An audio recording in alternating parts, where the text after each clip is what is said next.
ಇವರು ಪೂಜಾರಿ ಗೋಪಾಲಸ್ವಾಮಿ ದಿನ್ನಿ, ಆಯುರ್ವೇದ ಪಂಡಿತರು. ಇವರು BSc ಪದವೀಧರರು.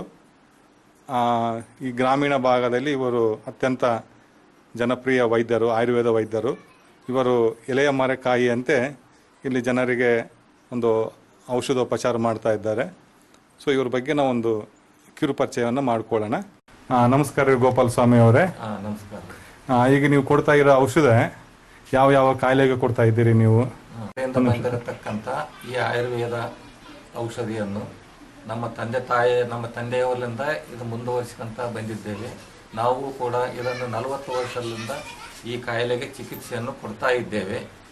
ಮುಖ್ಯವಾಗಿ ಏನು ಅಂತ ಹೇಳಿದರೆ ಇದು ಫಿಟ್ಸ್ ಅಂದರೆ ಎಪಿಲೆಪ್ಸಿ, ಮೂರ್ಛೆ ರೋಗ, ಇವೆಲ್ಲ ಫಿಟ್ಸ್ ಅಂತ ಹೇಳ್ತಾರೆ. ಪಾರ್ಶ್ವವಾಯು ಅಂದರೆ ಒಂದು ಕಡೆ ಕೈ ಕಾಲು, ಇವೆಲ್ಲಕ್ಕೂ ಪಾರ್ಶ್ವ ಅಂತ ಹೇಳ್ತಾರೆ. ಆಮೇಲೆ ಮುಖ ಪಾರ್ಶ್ವ ಅಂತ ಹೇಳ್ತಾರೆ. ಕಣ್ಣು ಬಾಯಿ, ಒಂದು ಕಣ್ಣು ಮುಚ್ಚಲಿಕ್ಕೆ ಬರಲಂತ ಇರೋದು, ಇದಕ್ಕೆ ಮುಖ ಪಾರ್ಶ್ವ ಅಂತ ಹೇಳ್ತಾರೆ. ಇದಕ್ಕೂ ನಾವು ಔಷಧ ಕೊಡ್ತೀವಿ. ಹೆಣ್ಣು ಮಕ್ಕಳಿಗೆ ಮುಟ್ಟುಹೊಟ್ಟೆ ಸೂಲೆ ಅಂತ ಇರ್ತದೆ. ಪ್ರತಿ ತಿಂಗಳು ಮುಟ್ಟಾದ ಕಾಲಕ್ಕೆ ಬೇನೆ ಇರ್ತದೆ. ಆ ಔಷಧ ಅದಕ್ಕೂ ನಾವು ಆ ಕಾಯಿಲೆಗೆ ಔಷಧ ಕೊಡ್ತಾ ಬಂದಿದ್ದೇವೆ. ಹಾಗೂ ಪೈಲ್ಸ್ ಅಂತಂದರೆ ಮೂಲವ್ಯಾಧಿ ಅಂತ ಹೇಳ್ತಾರೆ. ಇದು ರಕ್ತ ಮೂಲವ್ಯಾಧಿ, ಮುಳ್ಳು ಮೂಲವ್ಯಾಧಿ ಎರಡೂ ಇರ್ತವೆ ಇದರಲ್ಲಿ. ಈ ಎರಡಕ್ಕೂ ನಾವು ಔಷಧವನ್ನು ನಮ್ಮ ತಂದೆಯವರ ಕಾಲದಿಂದ ಇದನ್ನು ಕೊಡ್ತಾ ಬಂದಿದ್ದೇವೆ. ಇದರ ಪ್ರಯೋಜನ ಬಹಳಷ್ಟು ಜನ ಆಂಧ್ರ, ಕರ್ನಾಟಕ ಯಾರ್ಯಾರಿಗೆ ಇದನ್ನು ತಿಳಿದದೋ ಅವರೆಲ್ಲ ಬಂದು ಈ ಕಾಯಿಲೆಗೆ ಬಹಳಷ್ಟು ಜನಕ್ಕೆ ವಾಸಿಯಾಗಿದೆ.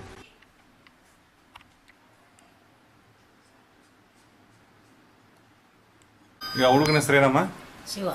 ಶಿವ. ಯಾವ ಊರು ನಿಮ್ದು? ರಾಯಚೂರಿಂದ ಬಂದಿರಾ? ಏನಾಗಿತ್ತಮ್ಮ ಈಗ ಅವ್ರಿಗೆ?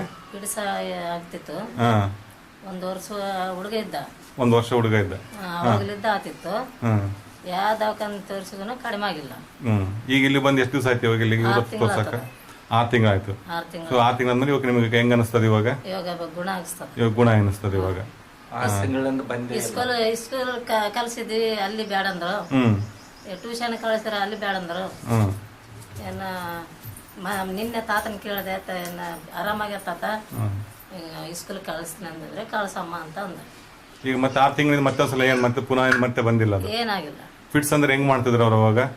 ಈಗ ಕೈ ಕಾಲಿಂಗ್ ಹಿಡ್ಕೊಂಡು ಮತ್ತೆ ನುರ್ಗು ಬರ್ತಿತ್ತು ಬಾಯಾಗ.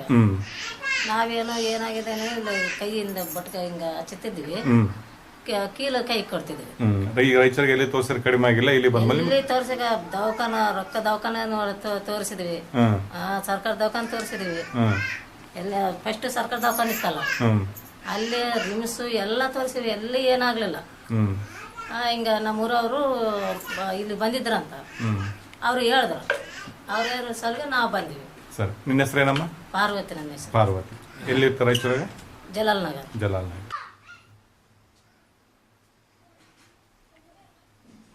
ನನ್ನ ಹೆಸರು ನರಸಪ್ಪ ಸ್ವಾಮಿ.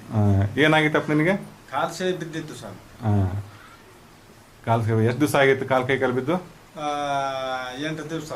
8 ದಿವಸ. ಎಷ್ಟು ದಿವಸ ಕಮ್ಮಿ ಆಯ್ತು ನಿನಗೆ ಅದು? ಅದು 8-10 ದಿವಸದಾಗೆ ಕಡಿಮೆ ಆಯ್ತು ಸ್ವಾಮಿ. 8 ದಿನದಾಗ ಕಮ್ಮಿ ಆಯ್ತು. ಈಗ ಅಲ್ಲಿ ನಡೆದಾಡಕ್ಕೆ ಬರ್ತದೆ ನಿನಗೆ? ಈಗ ಬೇಸಾಗ್ಯದ ಸ್ವಾಮಿ.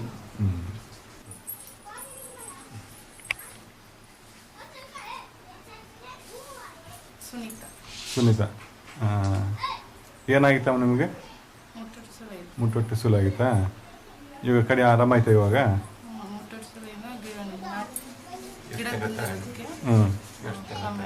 ಈಗ ಎಷ್ಟು ತಿಂಗಳು ತಗೊಂಡ್ರಿ? ಹೆಂಗ ಅನಿಸ್ತದೆ ಇವಾಗ? ಎಷ್ಟು ತಿಂಗಳು ಔಷಧ ತಗೊಂಡ್ರಿ ಇವಾಗ? 3 ತಿಂಗಳು ನಿಮ್ಗೆ ಕಮ್ಮಿ ಆಯ್ತು ಇವಾಗ. ಈಗೇನು ಮತ್ತೇನು ಕಾಣಿಸ್ಕೊಂಡಿಲ್ಲ ರೋಗ?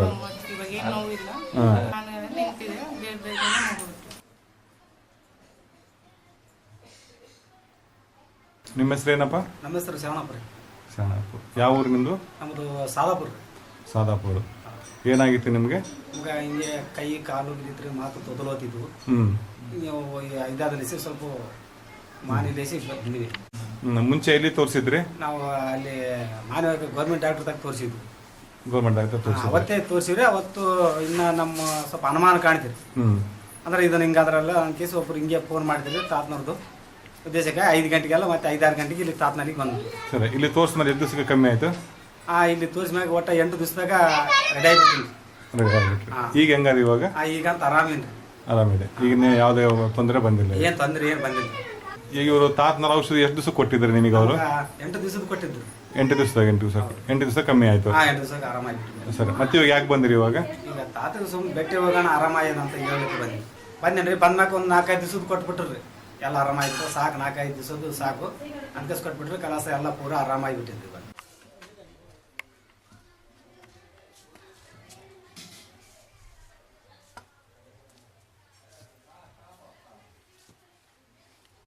ಯಾವ ಊರಪ್ಪ ನಿಮ್ದು? ನಮ್ಮ ನಿರ್ಮಾಣ ತತ್ತ ಏನಾಗಿತ್ತಪ್ಪ ನನಗೆ? ತತ್ತ ನಮಗೆ ಫಾಸ್ಟ್ ಬಂದಿತ್ತು. ಎಲ್ಲಿ ಬಂದಿತ್ತು? ನಾವು ಬೆಂಗಳೂರಿಗೆ ಬಂದು ಸತ್ತ ಇಲ್ಲಿ ಕೂಲಿ ದುಡಿಯೋಕಂತ ಕೂಲಿ ದುಡಿಯೋಕೆ ಹೋದಲ್ಲಿ ಬಂದಿತ್ತು. ಅದು ಕೆಲಸ ಮಾಡಿ ಬರೋ ಹೊತ್ತಿನಾಗ ಹಂಗಾಗ್ಯದ. ತಿರುಗಿ ಬಂದಾಗ ಒಂದು 2-3 ಇದ್ರು. ಅವ್ರನ್ನ ಹಿಡ್ಕೊಂಡು ಇಳಿಯಕಂತ ಬಿದ್ದುಬಿಟ್ಟೆ. ಅಲ್ಲಿ ಗೊತ್ತಾಯ್ತು. ಇದಾದ್ಮೇಲೆ ನಮ್ಮ ಹುಡುಗರು ಕರ್ಕೊಂಡೋಗಿ ವಿಕ್ಟೋರಿಯಾ ಹಾಸ್ಪಿಟ್ಲಾಗ ಅಡ್ಮಿಟ್ ಮಾಡಿದ್ರು. ಹಾಸ್ಪಿಟ್ಲಾಗ ಅಡ್ಮಿಟ್ ಮಾಡಿರ್ತಾರೆ. ಎಷ್ಟು ದಿನ ಅಡ್ಮಿಟ್ ಮಾಡಿದ್ರು? ಅಲ್ಲಿ 1 ವಾರ ಇರ್ತದೆ. 1 ವಾರ. ನಿನಗೆ ಎಚ್ಚರ ಇತ್ತು ಅಲ್ಲಿದ್ದಾಗ? ಅಲ್ಲಿದ್ದಾಗ ಹೆಸರು ಇರ್ತದೆ. ಎಚ್ಚರ ಇರ್ತದೆ. ಆಮೇಲೆ ಅವ್ರು ಡಿಸ್ಚಾರ್ಜ್ ಮಾಡಿರ್ತಾರೆ. ಡಿಸ್ಚಾರ್ಜ್ ಅವರೇ ಹೋಗಂದ್ರ ಏನ್ ನೀವು? ಡಿಸ್ಚಾರ್ಜ್ ಮಾಡಿರ್ತಾರೆ. ಅವರೇ ಡಿಸ್ಚಾರ್ಜ್ ಮಾಡಿ ಹೋಗಂದ್ರು. ಹೋಗಂದ ಊರಿಗೆ ಬಂದ್ವಿ. ನಮ್ಮೂರಿಗೆ ನೀರ್ಮಾನಿ ನೀರ್ಮನೆ ಬಂದಿರ್ತಕ್ಕ. ನೀರ್ಮನೆ ಬಂದಾಗ ಹಿಂಗ ಅಂತ ಗೊತ್ತಿರ್ತಾರ. ಅದಕ್ಕೆ ತಾಕಂತಾರೆ ಬಂದು ಔಷಧ ತಗೊಂಡ್ವಿ. ಔಷಧ ತಗೊಂಡಾಗ ಒಂದು ವಾರದಾಗ ಒಂದು 8 ಬಾಕ್ಸ್ ಗುಣ ಆಯ್ತು. ಗುಣ ಆಯ್ತು. ಆಮೇಲೆ ಮತ್ತೆ 8 ದಿನ ಆದ್ಮೇಲೆ ನಾನು ಅಲ್ಲಿಗೆ ಬಂದೆ. ಬಂದ ಮೇಲೆ ಗುಣ ಆಯ್ತು. ಗುಣ ಆಯ್ತದ. ಮತ್ತೆ ಇವಾಗ 15 ದಿನಕ್ಕೆ ಕೊಟ್ಟಿದ್ದು ಮತ್ತೆ ಕೊಟ್ಟಿತ್ತ. ಎಲ್ಲ ಆರಾಮಾಯ್ದ. ಏನಂದ್ರೆ ಕೈ ಎಷ್ಟಿಂದ ಇದ್ದಾಳ. ಕೈ ಕೈ ತೋರ್ಸ್ ಕೈ ಅಷ್ಟೇ ಇದ್ದಾವ. ಅಷ್ಟೇ ತೋರ್ತಾವ. ಇಷ್ಟೇ ಇದ್ದಾವ. ಈ ಕೈಯಂದ ಬಂದಿಲ್ಲ. ಈಗೆಲ್ಲ ಒಂದು ತಿಂಗಳಾಗಿಲ್ಲ ಅಲ್ಲಿ 21-22 ಸಾವಿರ ತೋರ್ಸ. ಆಯ್ತು, ಬೇಸ್ ಬಂದಿರ ನನಗೆ ಹೇಳ್ದಂಗ. ಆಯ್ತಾಯ್ತು. ಔಷಧ ಎಲ್ಲ ತಗೋ.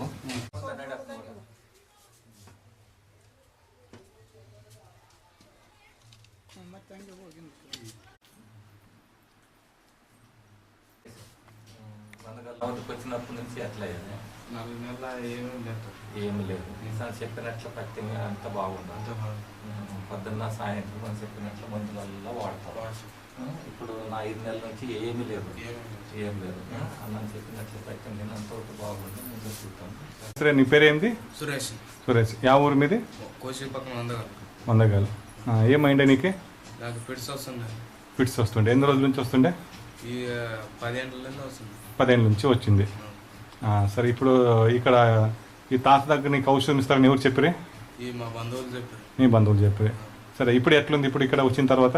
5 నెలల 1 నెల వచ్చా 4 నెలల ఇప్పుడు ఏమేమి లేదు. ఇప్పుడు ఏమేమి లేదు. ముందు ఎప్పుడు ఎన్ని రోజులకు ఒకసారి వస్తూ ఉండే నీకు? ఈ 3 నెలలకు ఒకసారి రోజు వస్తుంది. ఇప్పుడు ఎన్ని రోజులు అప్పుడు రానికి ఇప్పుడు నీకు ఈ రోగం ఇది ఫిట్స్? ఈ 10 సంవత్సరాలే. 10 సంవత్సరాల. ఇప్పుడు ఎన్ని రోజులకు ఒకసారి వస్తుండే నీకు ఫిట్స్? అది రోజు వస్తుండే, ఒక్కోసారి వారం వస్తుంది. సరే, ఇప్పుడు ఇక్కడ ఔషధం తీసుకున్న తర్వాత ఇప్పుడు ఎట్లుంది నీకు? ఇప్పుడు 4 నెలల ఏమేమి లేదు. ఇప్పుడు ఏమేమి లేదు ఇప్పుడు. సరే, ముందు ఎక్కడైనా చూపించిండ్రే? చూపించాను. ముందు ఎక్కడ చూపించిండ్రే? ఫస్ట్ ఆదోన్లో చూపించింది. ఆదోన్ అయిన తర్వాత కర్నూలు అయిన తర్వాత ఇక్కడ తాత దగ్గర వచ్చింది. ఇప్పుడు మీకు బాగా అనిపిస్తుంది. సరే, ఇప్పుడు మందులు వాడిన తర్వాత ఇప్పుడు మీకు ಮಲ್ಲ ರೋಗ ರಾలేదు ఇంకా. ಸರಿ, ಇಷ್ಟೆಲ್ಲ ಕಾಯಿಲೆ ನೀವು ಔಷಧ ಕೊಟ್ಟಾಗ ಈ ರೋಗಕ್ಕೆ ಏನಾದರೂ ಪಥ್ಯ ಇರಬೇಕಾಗುತ್ತಾ? ಇದರ ಬಗ್ಗೆ ಬಹಳಷ್ಟು ಪಥ್ಯನೇ ಬಹಳಷ್ಟು ಮುಖ್ಯವಾದದ್ದು. ನಾವು ಹೇಳಿದ ಪ್ರಕಾರ ಅವರು ಪಥ್ಯವನ್ನು ಕಂಪಲ್ಸರಿಯಾಗಿ ಮಾಡಲೇಬೇಕು.